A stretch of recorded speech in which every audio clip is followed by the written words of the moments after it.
കൈപ്പിനീരുമൊക്കെ അറിയുന്നു. ഭർത്താവ് അടുത്തില്ലാതിരിക്കുമ്പോ തന്റെ ശരീരത്തെയും ആ ഭർത്താവിന്റെ സമ്പത്തിനെയും സംരക്ഷിക്കുന്നവരാണോ?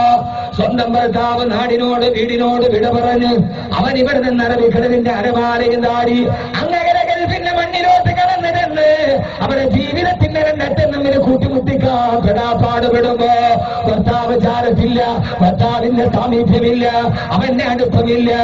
ആ സമയത്ത് എനിക്കും എന്റെ മക്കൾക്കും വേണ്ടിയാണ് എന്റെ ഭർത്താവ് മണലാരുണ്യത്തിൽ കിടന്ന് പെടാപ്പാടുപെടുന്നതെന്ന് തിരിച്ചറിഞ്ഞ് ആ ഭർത്താവിന്റെ ഭാവത്തിൽ തന്റെ ചുറ്റുവട്ടത്തിലേക്ക് ഗ്രന്ഥ നീട്ടിക്കൊണ്ട് കടന്നു വരുന്ന മലങ്കടുകന്മാരുടെ പ്രകോപനത്തിൽ നിന്ന് മാറി നിന്ന് സ്വന്തം ശരീരത്തെയും തന്റെ ഭർത്താവിന്റെ സമ്പത്തിനെയും അമാനത്തോടെ സംരക്ഷിക്കാൻ കഴിയുന്നവളാരോ അവളാണ് ഭാര്യയെന്ന്, അവളാണ് പ്രവാസിയുടെ ഭാര്യയെന്ന്.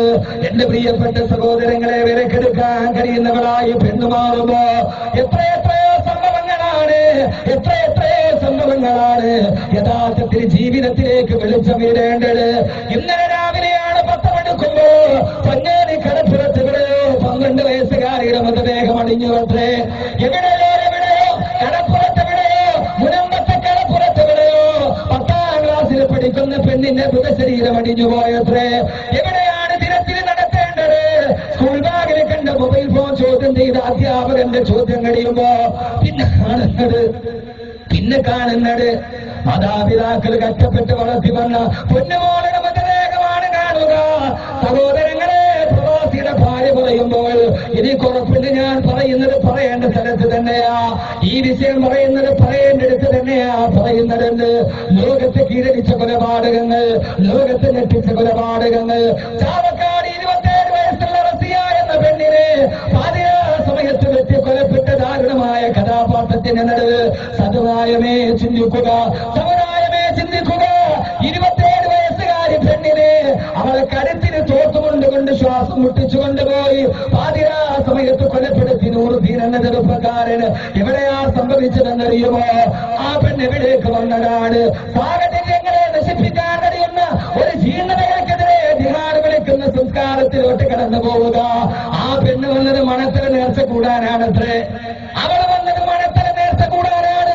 പാതിരാത്രി സമുദായം കോടികളെറിഞ്ഞ് ആനയും അമ്പാരിയും വെച്ച് കോടികളെറിഞ്ഞ് പകട് കളിക്കുമ്പോ അതിന്റെ നടുവിലാണ് മണത്തല നേർച്ചയിൽ വാശിയോടെ വൈരാഗ്യത്തോടെ ആനടാ നിങ്ങളെ തടുക്കാനെന്ന് പറഞ്ഞ് 6 കോടി ചെലവഴിച്ചിട്ട് ആനയെ നടത്തി എഴുന്നള്ളിപ്പ് നടത്തുമ്പോഴാണ് പാതിരാ സമയത്ത് ആരും അറിഞ്ഞില്ല.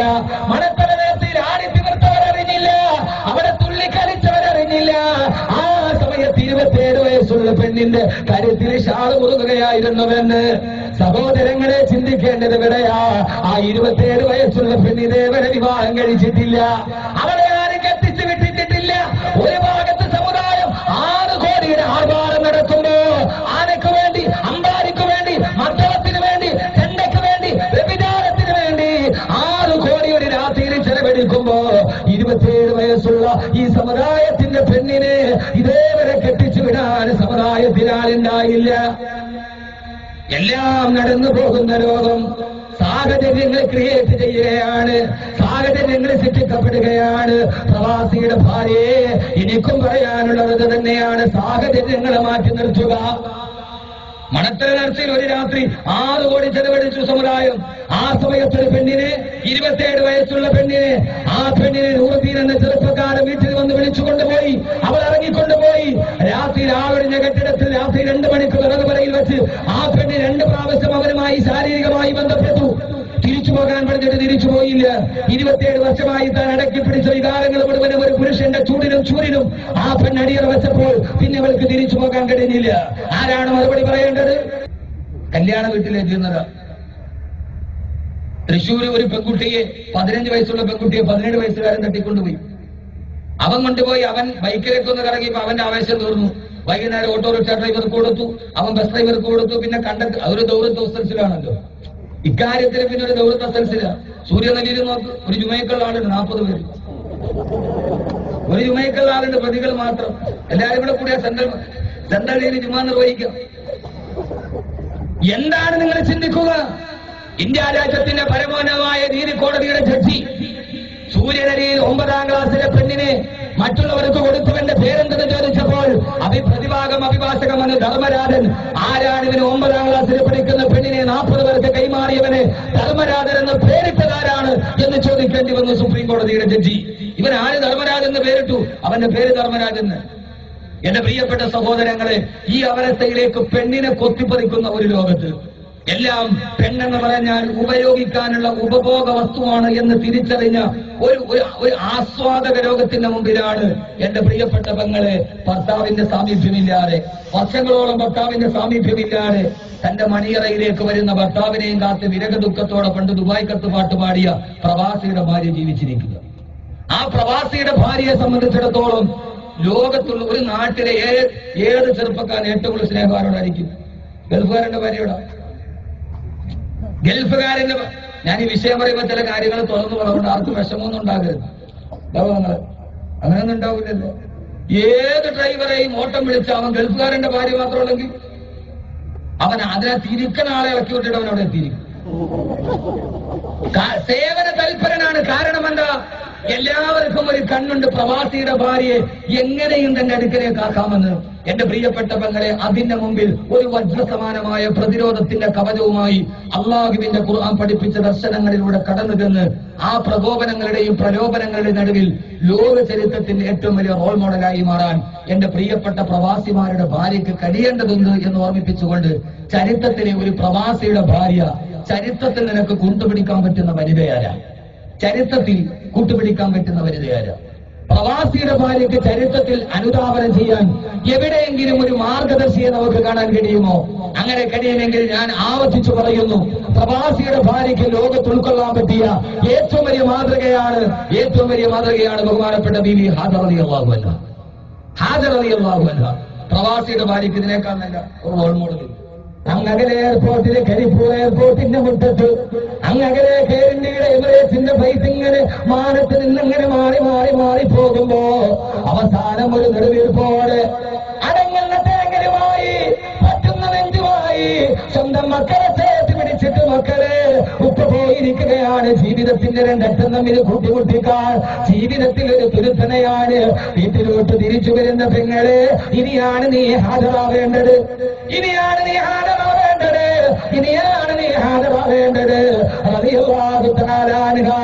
പിന്നീടല്ലേ അല്ലാഹു സുബ്ഹാനഹു വ തആല സ്വന്തം ഭർത്താവിന്റെ അഭാവത്തിൽ സ്വന്തം ശരീരത്തെ ഭർത്താവിന്റെ അഭിമാനത്തെ സൂക്ഷിച്ച് ജീവിച്ച പെണ്ണിനാണ് അല്ലാഹു പിന്നീട് ജീവിതത്തില് എല്ലാവിധ അനുഗ്രഹങ്ങളും വാരിക്കോരി കൊടുത്തതെന്ന് അല്ലാഹുവിന്റെ പ്രവാചകൻ നബി മുഹമ്മദ് മുസ്തഫ സല്ലല്ലാഹു അലൈഹി വസല്ലം.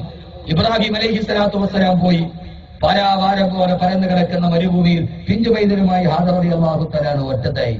ഇപ്പൊ പ്രവാസിയുടെ ഭാര്യ ഏതാണ്ട് ഇങ്ങനെയാണ്. അവൾ തന്റെ ഭർത്താവിനെ നിറകണ്ണുകളോടെ പറഞ്ഞയച്ചു. മനസ്സുണ്ടായിട്ടല്ല, വേർപിരിയാൻ ഇഷ്ടമുണ്ടായിട്ടല്ല, വേർപാടും വിരഹവും മനസ്സിന്റെ കോണുകൾക്കുള്ളിൽ ഒതുക്കാൻ കഴിയുന്നത് കൊണ്ടല്ല. പക്ഷേ ജീവിതത്തിൽ അല്ലാഹുവിന്റെ കൽപ്പന, അവന്റെ തീരുമാനം സാഫിറു തുർസഖു, നിങ്ങൾ യാത്ര ചെയ്യൂ, നിങ്ങളുടെ റിസ്കുകൾ നിങ്ങൾ നേടിയെടുക്കൂ എന്ന ആദരവായ പ്രവാചകൻ നബി മുഹമ്മദ് മുസ്തഫ. ഈ ഹദീസ് പഠിച്ചത് കൊണ്ടായിരിക്കാം പ്രവാസികൾ ഇത്രയുണ്ടായതെന്ന് എനിക്ക് തോന്നുന്നു. സാഫിറു, യാത്ര ചെയ്യൂ, തുർസഖു, എന്നിട്ട് നിങ്ങളുടെ ഭക്ഷണവും നിങ്ങളുടെ അന്നവും നിങ്ങൾ നേടിയെടുക്കും. പോയി. ഇനിയാണ് സഹോദരിമാരെ നിന്റെ ജീവിതവുമായി ചുറ്റിപ്പറ്റിയുള്ള പ്രയാസങ്ങൾ. ഇവിടെയാണ് പ്രവാസിയുടെ ഭാര്യയുടെ ജീവിതത്തിന്റെ ആദ്യത്തെ മുഖമുദ്ര ഉണ്ടാകേണ്ടത്. ഭർത്താവ് ഗൾഫിൽ പോയി, 4-5 വർഷം അയാൾ ജോലി ചെയ്തു ഗൾഫില്. അവസാനം 5 വർഷം കഴിഞ്ഞ് തിരിച്ചു വന്നു. തിരിച്ചു വരുമ്പോഴാണ് ഭാര്യ ഭർത്താവ് തമ്മിൽ പ്രശ്നം. ഒരു പ്രശ്നം ഉണ്ടായാൽ ആദ്യം ഗൾഫുകാരന്റെ ഭാര്യ പറയുന്നുണ്ട്, പിന്നെ 4-5 വർഷം കൊണ്ട് നിങ്ങൾ അവിടെ പോയിട്ട് കിടന്ന് ഈ മക്കളെ കഷ്ടപ്പെട്ട് വളർത്തിയത് ഞാനാണ്. ഇതിന്റെ കഷ്ടപ്പാട്, ഇവിടുത്തെ കഷ്ടപ്പാട് നടത്തിയത് ഞാനാണ്. ഈ വീട് വെക്കാൻ ഞാൻ പെട്ട പാട് നിങ്ങൾക്കറിയോ? നിങ്ങൾ അവിടെ പോയി കുറെ പൈസ മാസാമാസങ്ങൾ തന്നു എന്നല്ലാതെ എന്റെ സ്വർണ്ണവും വിറ്റ് എന്റെ വാപ്പാന്റെ കയ്യിൽ നിന്ന് മേടിച്ച് എന്റെ മക്കളെ 4-5 വർഷം ഞാൻ ഇവിടെ കിടന്ന് പോറ്റി വളർത്തി, ഞാൻ കഷ്ടപ്പെട്ട് വീടുണ്ടാക്കി. ഒരു പെണ്ണ് തന്നെ വീടുണ്ടാക്കണമെങ്കിൽ എത്ര പാടുണ്ടാവണം? ഒരു ഗൾഫുകാരന്റെ ഒരു പെണ്ണ് തന്നെ അല്ലാത്ത പാടുണ്ട്.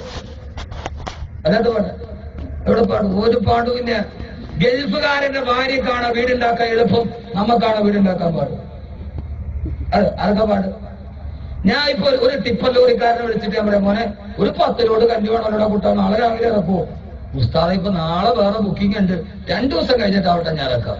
ഒരു ഗൾഫുകാരന്റെ ഭാര്യ ടിപ്പറോടുക്കാരനെ വിളി, പിന്നെ അസ്സലാമു അലൈക്കും, എനിക്ക് 10 ലോഡ് കല്ല് വേണമായിരുന്നില്ല, നാളെ ഇറക്കും. നാളെ ഇപ്പൊ ഇറക്കി, നാളത്തേക്ക് ആക്കണമെങ്കിൽ ഇപ്പൊ തന്നെ ഇറക്കിയേക്കാം.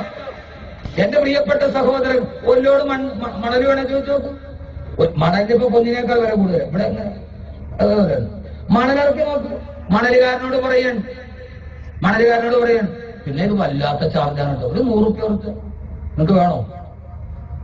വേണമെങ്കിൽ വേണ്ട, ഇത് എടുക്കും, വേറെ ആളുണ്ട് കൊണ്ട്. പക്ഷേ ഒരു ഭർത്താവ് വീട്ടിലില്ലാത്ത വെൽഫാരന്റെ ഭാര്യയെ പറഞ്ഞു നോക്ക്, ഒന്ന് കൊടുക്കണം. ഇത് വല്ലാത്ത വിലയാണ് കേട്ടാ. ഞാൻ എന്റെ ലാഭം പോലും എടുത്തിട്ടില്ല. ഇക്കാലത്ത് 500 റുപ്യ കുറച്ചത്. അവനറിയാം 500 റുപ്യ അപ്പൊ കുറച്ച പിന്നീട് അംഗവും വേണം താളി ഓടിക്കാൻ നമ്മൾ നന്നായിട്ടറിയാം. ഈ ഒരു സാഹചര്യമാണ് ലോകത്തിന്റെ മുമ്പിൽ.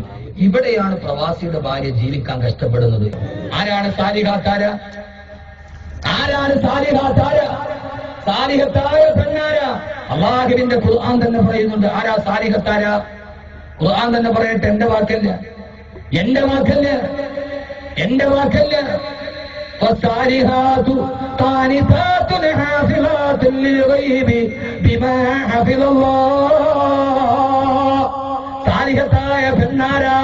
ഖാനിതാതുൻ, എന്റെ ഭർത്താവ് ചാരത്തുള്ളപ്പോൾ അവനെ അനുസരിക്കുന്നവൾ. സാലിഹത്താര? അള്ളാഹ് പറയുകയാണ് സാലിഹത്തായ പെണ്ണെന്ന് പറഞ്ഞാൽ അള്ളാഹു നല്ല ഒരു പുതിയ ചിന്തയ്ക്ക് അള്ളാഹു വഴിതെളിക്കുമാറാകട്ടെ. ആമീൻ പറയും മനുഷ്യന്മാരെ ഉറക്കെ. ഇതെന്തിട്ട് മനുഷ്യന്മാരായത്? ഇത്രയും പേര് കൂടിയിട്ട് 10,000-30,000 ആളുകൾ കൂടിയിട്ടുണ്ട്. ഇത്രയും പേര് പറഞ്ഞാൽ ഇത്ര ആമീനേ ഉള്ളൂ. ഇൻഷാ അല്ലാഹ് അവസാനം 10 സലാത്ത് ചൊല്ലണം. 30,000 ആളുകൾ 10 സലാത്ത് ഇല്ല, 3 ലക്ഷം സലാത്തായി. 3 ലക്ഷം സലാത്ത് ചൊല്ലിയിട്ട് ഈ സദസ്സിൽ എന്നിട്ട് വേണം നമുക്ക് തിരിയുക. അതൊക്കെ വളരെ അപൂർവമായിട്ടേ കിട്ടും, വളരെ അപൂർവം. ഇന്ന് കിട്ടും, നാളെയും കിട്ടും. ഇൻഷാ അല്ലാഹ് നാളെയും കിട്ടും. നാളെ എന്റെ പ്രിയപ്പെട്ട സുഹൃത്ത് നൗഷാദ് ബാക്കവിയാണ് വന്നത്. ഇൻഷാ അല്ലാഹ് നാളെയും കിട്ടും. നാളെ വേണ്ടി കിട്ടില്ല. അള്ളാഹു ഈ കിട്ടുന്ന ഭാഗ്യം കൈവെള്ളയിൽ സ്വീകരിക്കാൻ അള്ളാഹു തൗഫീഖ് നൽകട്ടെ. അള്ളാഹു തൗഫീഖ് നൽകട്ടെ. ആരാ ഫസാലിഹാതു? യഥാർത്ഥ പെണ്ണാര? ഇനി ഞാൻ പറയുന്നത്, പ്രവാസിയുടെ ഭാര്യമാർ ഇങ്ങനെ ജീവിക്കണമെങ്കിൽ എന്ത് ചെയ്യണം? കുറെ കാര്യങ്ങൾ ഖുർആൻ പറയുന്നുണ്ട്, ആ കാര്യങ്ങൾ ചെയ്യുക. അവസാനം പ്രവാസിയുടെ പെണ്ണ്, ലോകത്തെല്ലാവരും അപരാധം പറയുന്ന ആരെ കുറിച്ചാണ്? ഏറ്റവും കൂടുതൽ അപവാദം ഉണ്ടാകുന്ന ആരെ കുറിച്ചാണ്? പ്രവാസിയുടെ ഭാര്യയെ കുറിച്ച്. ഏറ്റവും കൂടുതൽ അപവാദം ഉണ്ടാകുന്ന ആരെ കുറിച്ചാണ്? പ്രവാസിയുടെ ഭാര്യ. ആരും അപവാദം ഉണ്ടാക്കും? ആരും. ഈ അടുത്ത സമയത്ത് ഒരു തലാഖിന്റെ കേസ് വന്നു. എന്താ തലാഖ് കേസ് എന്നറിയോ? ഒരു ഗൾഫുകാരന്റെ ഭാര്യ, അവര് തന്നെയുള്ള വീട്ടില്. അപ്പൊ തൊട്ടടുത്തുള്ള വീട്ടിലെ ഒരു വയസ്സായ ഒരു തള്ള വല്ലപ്പോഴും അവിടെ മണ്ണെണ്ണ മേടിക്കാൻ വരും, അരി മേടിക്കാൻ വരും, ഗോതമ്പ് മേടിക്കാൻ വരും, ഇവര് കൊടുക്കും. അങ്ങനെ ഒരു ദിവസം അവര് രാവിലെ വീട്ടിൽ വന്നപ്പോ അവര് കണ്ടത് മുറ്റത്തൊരു വീടിക്കുറ്റി കിടക്കും. ഈ അടുത്ത സമയത്ത് തലാഖ് വന്ന കേസാണ്. തലാഖ് സംഭവിച്ചു, വീടിക്കുറ്റി കിടക്കും. അവർക്ക് പറയാൻ അടയാളമായി. അവര് നേരെ ഈ പെണ്ണിന്റെ ഭർത്താവിനെ വിളിച്ചിട്ട് പറഞ്ഞു, നിന്റെ വീട്ടിൽ ആരോ രാത്രിയൊക്കെ വന്നിട്ട് പോകുന്നുണ്ട്, വീട്ടിലും വീടിക്കുറ്റി കിടക്കുന്നു. എക്സാമ്പിൾ അല്ലേ, നടന്ന സംഭവം. ഭർത്താവ് കേട്ട മാത്രമേ തന്നെ ഫോൺ എടുത്തിട്ട് വിളിച്ച് നിന്നെ 3 തലാഖ് ചെയ്യും. കാരണം നിന്റെ മുറ്റത്ത് വീടിക്കുറ്റില്ലേ. 3 തലാഖ് ചൊല്ലി. ഈ പെണ്ണിന് പെണ്ണ് തന്നെയാണല്ലോ. ഒരു പെണ്ണ് ഒന്നിച്ചു നിൽക്കില്ല. ഏറ്റവും ഒരു പെണ്ണിന് ശത്രുവാരായിരിക്കും? ഒന്നിച്ചു നിൽക്കുന്ന ശീലത്തഴപ്പമേ പെണ്ണെന്ന ജാതിക്കു തീരെയില്ല. പൊൻകുന്നം പറക്കി പാടിയിട്ടുണ്ട്. പൊൻകുന്നം പറക്കി കൊണ്ട് പെണ്ണിനെ കുറിച്ച് പാടിയിട്ടുണ്ട്. ഒന്നിച്ചു നിൽക്കുന്ന ശീലപ്പഴക്കമേ പെണ്ണെന്ന ജാതിക്ക് തീരെയില്ല.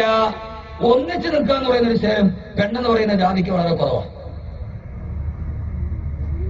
എന്റെ പ്രിയപ്പെട്ട സഹോദരങ്ങളെ, അപ്പോ അവസാനം തലാഖായി.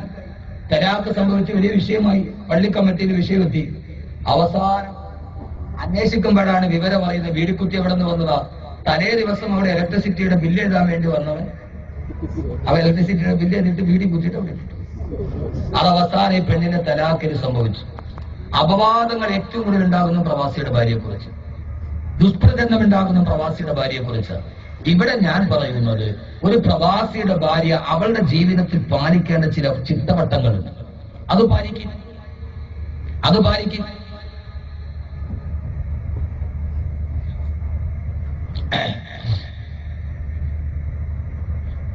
അല്ലാഹുവിന്റെ ഖുർആൻ പറഞ്ഞു, സാലിഹാത്ത് സാലിഹത്തായ പെണ്ണാരാ, ഖാലിതാത്തുൻ ഹാഫിളാത്തുൻ ലിൽ ഗൈബി ബിമാ ഹഫിളല്ലാഹ്. ഖാലിതാത്തുന്നവൾ ഭർത്താവ് കൂടെയുള്ളപ്പോഴും വല്ലാതെ സ്നേഹം പകർന്നു കൊടുക്കുന്നവൾ. ഹാഫിളാത്തുൻ ലിൽ ഗൈബി ബിമാ ഹഫിളല്ലാഹ്. ആ ഭർത്താവിന്റെ അഭാവത്തിൽ അല്ലാഹു സൂക്ഷിക്കാൻ ഏൽപ്പിച്ചത് ഏതൊക്കെയാണോ അതിനെ കാര്യമായി സൂക്ഷിക്കുന്നവളാണ് സാലിഹത്തെന്ന് അല്ലാഹുവിന്റെ വിശുദ്ധ ഖുർആൻ